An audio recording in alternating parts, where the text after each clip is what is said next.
O Gabriel tá aí. Gabriel, é só um adendo. Só um adendo. Ele já sabe o que eu estou falando. Vamos lá. Veja bem, não é nem esse aqui, peraí.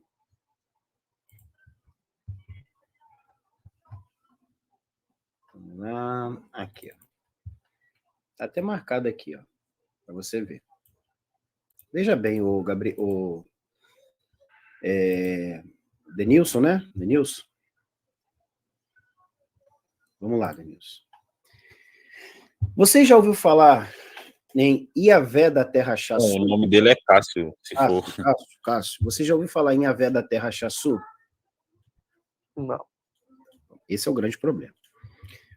Precisamos voltar ao marco zero, que eu dei essa nomenclatura, porque baseado nessa obra, veja bem, eu não estou citando aqui, mostrando aqui uma obra que vai dizer que talvez, quem sabe por quê, não sei.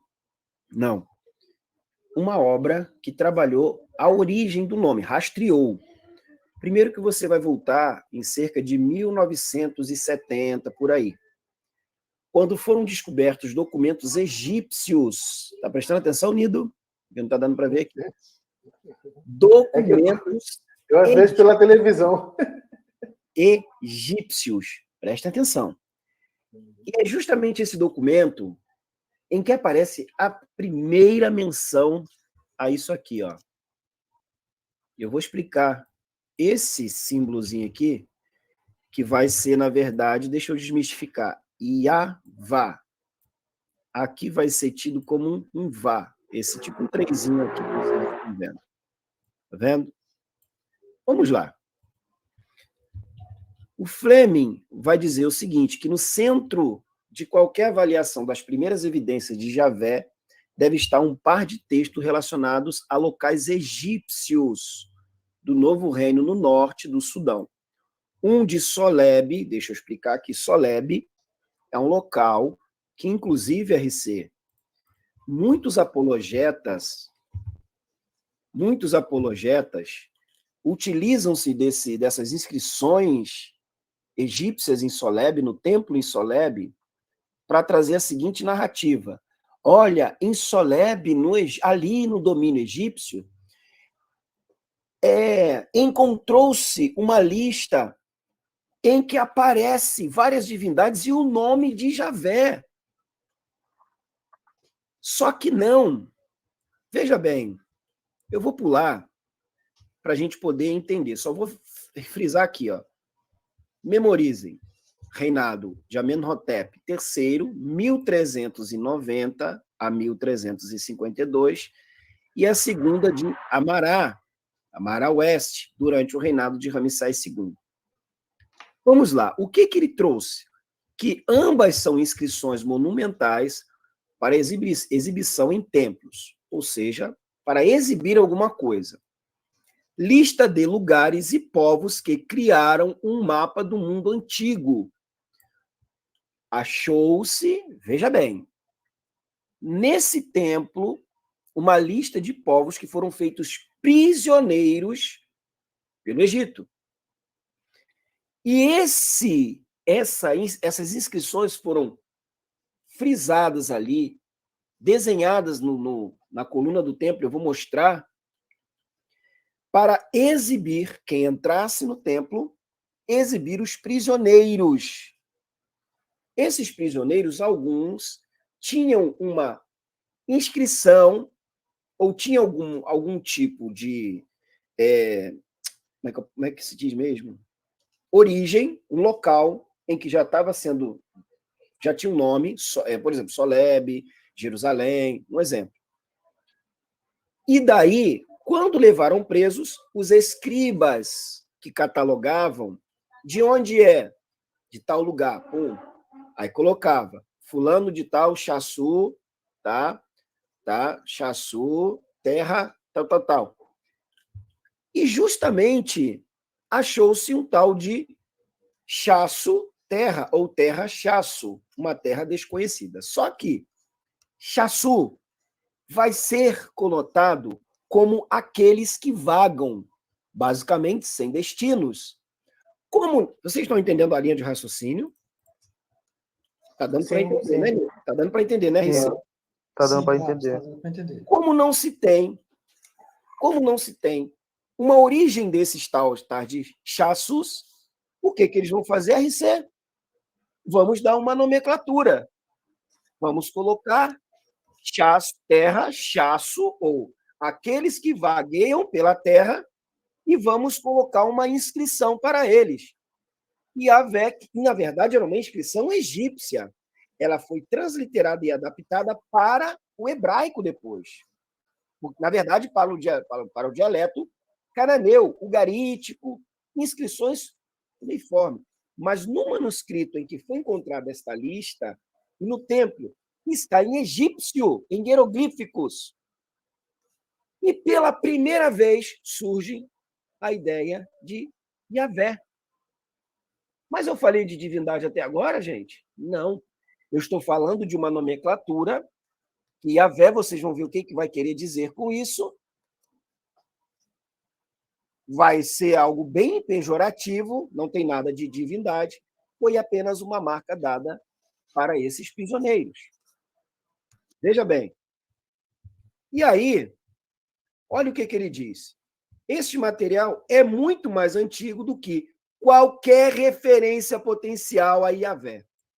E se o nome Yahvé corresponder à divindade traduzida como Yahvé, mesmo que ainda não tenha identificado um Deus, torna-se um ponto de partida cronológico para toda a avaliação histórica. A figura 1. Vamos para a figura 1? Vamos lá, figura 1. Aqui, ó. Essa inscrição aqui é uma figura, um anel de Soleb mostrando a escrita Yahvé. Beleza? E aqui, vamos lá. O que ele vai citar aqui? Eu vou pular, tá, gente? Para não ficar muito extensa, porque a live não é minha. Vamos lá. Olha aqui que interessante. A terra chasso, Yahvé em 2 listas. Veja bem. Em 1947, até a data, Bernard Gridsloff publicou um artigo sobre Edom em fontes egípcias que observava uma referência ao nome Yahvé em uma lista do reinado de Ramsés II, encontradas em Amara Oeste, na Núbia, rio acima do Sudão, com a permissão de Micaela Schiff Giorgini. Ela foi a escavadora do templo de Amon, uma egiptóloga, tá? Nas proximidades de Soleb. Rafael Giveon, olha agora, publicou outra referência ao mesmo nome do reinado de Amenhotep III, todos egiptólogos, tá? Vamos lá. Vamos ver agora onde está. Aqui está, ó. Vocês estão vendo aqui, ó. Aqui está o Egito, aqui está Soleb, aqui está Núbia. Todos os territórios dominados por quem? Pelos egípcios. Vamos lá. Deixa eu concluir uma coisinha aqui, ó. Ó. Talvez com interesses territoriais duradouros a garantir, fontes egípcias relacionadas com assuntos em terras leste e a norte, especialmente na Jordânia e na Síria, aqui, ó. Cadê? Jordânia e Síria. Por aqui. Deixa eu pular aqui. Modernas começam a cunhar o termo chassu. Tá vendo aqui que isso aqui é uma inscrição egípcia? Chassu. Basicamente é isso aqui, ó. Esse acentozinho aqui no hebraico é isso aqui, ó. Ó, um SH. Chá. E esse trezinho aqui é justamente isso aqui, ó.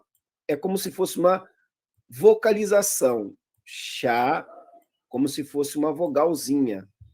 Chá, su. E esse vav aqui vai ter um som de u. Por isso, chassu. Por isso que eu falei Yavá, chassu, Yavá. Atestado pela primeira vez, nos reinados de Tutmose III e Tutmose II e III. Está aqui as datas. Deixa eu pular aqui. A própria palavra apresenta possibilidades rivais dos verbos egípcios e semíticos, vagar, do primeiro, e saquear, deste último, que vai significar aqueles que vagam e saqueiam, bandidos. Com referência particular ao hebraico bíblico, chassu, essas escolhas são provocantemente invertidas em relação às expectativas, com o egípcio parecendo simplesmente descritivo e o suposto semita carregando preconceito e antipatia que podem estar associados aos alvos potenciais de tal violência, estereotipados em um nome. Ponto. Deixa eu pular aqui. Olha aqui que interessante agora em Soleb. Esse aqui é o mapa do templo em Soleb. Aqui está o vagão 4. Beleza? Vamos lá. Isso chama-se salão hipostilo da área 5, o mais elevado, mais alto. Aqui está um tipo de coluna e etc. Olha aqui que interessante. A lista com Iavá faz parte de um extenso conjunto... Área 4, professor. Oi? É área 4, perdão. Área 4. Área 4, porque eu li aqui, ó, coluna S5, na verdade a coluna área 4, tá? A coluna S5, desculpa. Aí a lista com Iavé faz parte de um extenso conjunto de decorações na parte interior de grandes colunas, onde o conjunto, como um todo, podia ser facilmente visto em procissão. Deixa eu sintetizar isso aqui. Os prisioneiros eram amarrados e eles eram exibidos pelos egípcios que os capturaram. Pulando mais uma vez aqui. Aqui, ó. É isso aqui, ó, que tem lá. Aqui, tá vendo aqui o desenho de uma cordinha amarrando a mão dos chassu, aqui, ó, chassu e Yavá, e aqui uma outra possível etnia, tá vendo? Tá vendo aqui? Agora, olha aqui. A fim de compreender adequadamente o contexto da referência de Soleb a Yavá, o conjunto completo de decorações de coluna exige consideração. Em primeiro lugar, cada nome é associado a um prisioneiro amarrado. E as imagens desses prisioneiros variam para corresponder à visão egípcia de diferentes populações. O que aqui, RC, que ele está dizendo? O que aqui? Populações o quê? Estereotipadas. Estereotipadas. Então, o que os egípcios fizeram com esses chassus? Os estereotiparam. Colocaram um tipo de estereótipo, porque eles não tinham locais fixos, eles vagavam pelo deserto, e aí colocaram essa nomenclatura, digamos, Yud, Rei, Vav e Re. Digamos assim, Yavá. Só que mais interessante, eu estou finalizando agora, é isso. Imagina-se, portanto, que o Egito o subjugou, tá? O Egito subjugou todo mundo circundante de diversos povos com seus soldados agora desfilando diante do Egito, do seu rei e talvez de todo mundo divino. Por quê? Porque esses prisioneiros eram aprisionados e eles eram obrigados a desfilar diante das divindades. Basicamente assim, o poderio que o egípcio tinha, eles agradeciam aos deuses. Só que quando eles foram presos, eles não carregavam o nome da divindade. Agora olha aqui, ó. A realidade por trás destas representações pode variar, e os povos nomeados são organizados de acordo com um amplo padrão de proeminência. No contexto da posição, tal, deixa eu pular aqui, tal, deixa eu pular aqui. Ó, são vários os arcos. Aí, Iavé e Terra-Chasso aparecem na coluna N4. Nesta camada mais distante, os anéis de nomes da coluna S4 correspondentes foram deixados vazios. Se os nomes nas colunas individuais fossem lidos, seria necessariamente sair do corredor processional para circular entre os pilares elevados. Tal circulação com atenção às representações contestantes dos prisioneiros ou para uma pessoa com formação de escriba. Vamos lá, por exemplo. Aqui está o esquema. Está vendo aqui? Coluna N9. Aqui está a entrada da cela. Aqui, chassu, terra. Cada local desse aqui, por exemplo, filo. Aqui, ó, biblos. Aqui, ó, Gileade. Aqui, ó, Tanak, Asquelon, todos, ó, Canaã. De novo, Bíblio.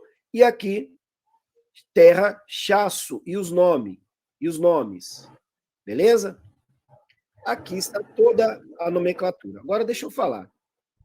Ó, os Chasso aparecem em duas colunas em contextos muito diferentes. Na coluna N9, tal. E eles se juntam a uma estranha mistura de nomes geográficos do Levante. Tal. Aqui, ó, repetido como documento Terra Chasso ou Terra dos Chasso, com 3 subcategorias divinas, incluindo o quê? Yahvé. Deixa eu pausar aqui, deixa eu terminar aqui. Por quê? Porque aqui, pessoal, aqui não está tratando de um nome divino. Simplesmente há um código, há um tipo de código que foi colocado pelos egípcios, porque eles vagavam pelo deserto, entendeu, Aicê? Eles vagueavam e não tinham identificação. Terra, Chasso, ou seja, aqueles que vagueiam pela terra, e colocaram essa nomenclatura. Yavá está ligado a um tipo de estereótipo também, digamos assim, um tanto pejorativo. E aí vocês vão ter que assistir lá no meu canal, que eu deixei o vídeo lá. Mas não é divindade, Cássio. Desculpe. A divindade, e aí eu já estou terminando o material, eu convido a todos para assistirem depois, o nome divino é um desenvolvimento posterior. Na verdade, essa divindade nunca vai e nunca existiu, assim como El. A maioria dos nomes, Israel, foi criado a partir de uma nomenclatura, mas nunca houve a divindade Javé. Foi uma criação posterior. Agora eu te pergunto. Quase nenhum personagem existiu, né? Não, professor? Bem, eu estou tratando só da divindade, eu não estou nem pegando. Ah, sim, só. Se pegar os personagens, complicado. Quase nenhum, né? O Egito é a civilização mais antiga que tem, né? Não, é os sumérios, mas os egípcios registram a primeira vez, eles registraram pela primeira vez o nome Yahvé, Yavá. Eles registraram dando uma nomenclatura, como se fosse um código ali, cara. Criou-se essa etnia Chasso Yahvé. Não era uma divindade, eles simplesmente deram uma nomenclatura. Esses Chasso formaram depois o povo lá, que depois eles formaram o povo que depois passou a ser conhecido lá como... Sim, aí depois... Não, mas essa etnia, eles já vagavam. Aí tem a história deles, eles vagavam pelo deserto. Eles existiam, mas eles foram nomenclaturados pelos egípcios. Por isso que eles receberam essa nomenclatura. Esses estudos aí são sérios, né? Oi? São estudos sérios, né? Sim, baseado em evidência, como eu te mostrei a lista. Agora, você fala, não, mas eu acredito. É um estudo sem achismo, né? Sem crença, sem não, achismo. Isso aí não tem como refutar, né? Isso aí. E depois de tudo isso que o Marcos apresentou aí, vem o quê? Vem o surgimento da ideia desse Deus aí. Agora, como é que essas pessoas imaginavam, entenda bem, Cássio, imaginavam esse Deus? Exatamente, imaginavam, porque ali não havia Deus nenhum com ninguém. Não tinha Deus nenhum ali no meio de nada, não. Eles imaginavam esse Deus. Com poderes, superpoderes de onisciência, de onipresença, onipotência, ressuscitando pessoas. Não, cara, eles não imaginavam esse Deus desse jeito, não. Coisa que a gente nem vê, né, mano? A gente nem vê hoje em dia, né, mano? Não, as primeiras pessoas lá a começar a ver isso como uma divindade, a ver isso como Deus, como sendo um ser que é o causador, o criador, ele não tinha esses poderes que vocês acreditam hoje, não. Por exemplo, baseado na Bíblia. Estamos aqui baseado na Bíblia, né? Porque já do que você disse, que esse Deus aí é o Deus da Bíblia. Eles não acreditavam nele desse jeito, não. Você vê isso, Cássio, tanto dentro da própria Bíblia, você não precisa nem sair da Bíblia, mas se você sair, é só ir para os apócrifos, porque os apócrifos é as mesmas lendas, as mesmas histórias do mesmo povo. É apócrifo simplesmente porque quem formou a Bíblia deixou eles de fora, só isso. É apócrifo não é porque pertence a um demônio, não é porque é falso, não. É porque deixaram fora porque acharam mais conveniente. mas todos, tanto os que estão na Bíblia como os que estão fora, são livros que fazem parte da mesma cultura e das mesmas crenças do mesmo povo. Só que, claro, são vários e vários escritores, os próprios livros da Bíblia são vários escritores que escrevem o mesmo livro, e aí você encontra contradições dentro do mesmo livro e contradições gritantes de um livro para outro, referente às próprias características de Deus, já que o foco é esse. Deus vai ganhando poderes dentro dos livros da Bíblia. Quando chega na conclusão do Novo Testamento, ele está cheio de poderes, mas no começo ele não tinha esses poderes, caracterizando, Cássio, um personagem criado e montado com características pertencentes a deuses anteriores da cultura do próprio povo e da cultura de povos vizinhos. Quer mais o que, Cássio?